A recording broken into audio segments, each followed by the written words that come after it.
हमें एक साथ मारना बेहतर है बजाय इसके कि मिलावटी चीजें देकर हमें धीरे धीरे मारा जाए। ये वीडियो देखने के बाद आप समझ जाएंगे कि मैं ये क्यों कह रहा हूँ। पूरा वीडियो जरूर देखें।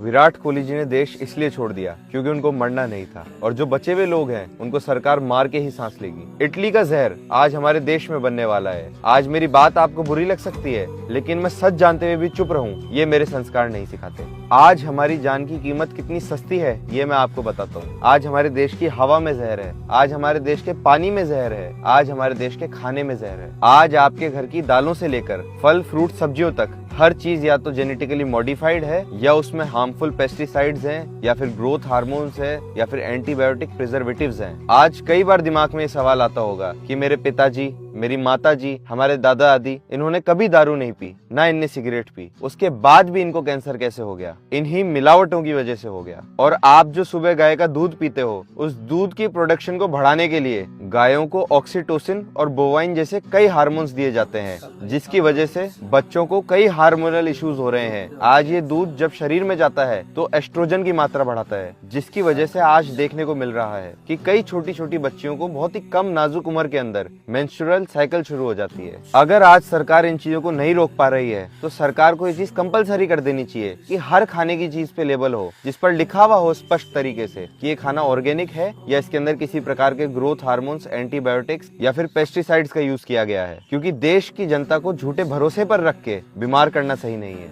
आज पीने के पानी की क्या हालत है ये आप सब लोगों ने देख लिया है, और दिल्ली की हवा में सांस लेने पर तो आपके बिना सिगरेट पिए ही फेफड़े काले पड़ रहे हैं और लंग कैंसर जैसी बीमारी के खतरे बढ़ रहे हैं। और आज यही हाल पूरे देश का होता जा रहा है। और आज इतना कुछ हो जाने के बाद भी ये सरकार पूरी जी जान से लगी हुई है हालातों को और खराब करने में। महाराष्ट्र में अब एक केमिकल बनने जा रहा है जो दुनिया के कई देशों के अंदर बैन है। इसको फॉरएवर केमिकल बोलते हैं, क्योंकि ये कभी भी नष्ट नहीं किया जा सकता, चाहे ये आपके खून में क्यों ना हो। और यह केमिकल पहले कुछ समय के लिए इटली में बनाया जा रहा था, और आज इसको इटली में भी बैन कर दिया गया है, क्योंकि इटली के नेशनल हेल्थ इंस्टीट्यूट के अकॉर्डिंग इंसान के खून के अंदर पीएफएस यानी कि फॉरएवर केमिकल की मात्रा 8 नैनोग्राम से कम होनी चाहिए। लेकिन उस फैक्ट्री के वर्कर्स के खून में 91,000 नैनोग्राम से भी ज्यादा पीएफएस मिले, और वहाँ के पानी में भी पीएफएस मिल जाने के कारण अप्रोक्स 3,50,000 लोग इस चीज से कंटेमिनेट हो गए। और ये फॉरएवर केमिकल सिर्फ उनके खून में ही नहीं, वहाँ की महिलाओं के ब्रेस्ट मिल्क तक में मिला। और इस केमिकल के कॉन्टेक्ट में आ जाने से आपको heart disease, cancer, liver and kidney damage और रिप्रोडक्टिव डिसऑर्डर्स तक फेस करने पड़ सकते हैं। और इंडिया में जहाँ पर ये केमिकल खुद बनने जा रहे हैं, वहाँ पर इनको रेगुलेट करने के लिए कोई लॉज भी नहीं है। तो मेरे देश के सभी जेनजीज और युवाओं से एक रिक्वेस्ट है कि मेरे इस मैसेज को देश के हर एक व्यक्ति तक ये वीडियो शेयर करके पहुंचाए, क्योंकि मैं इस लड़ाई को अकेले नहीं लड़ सकता।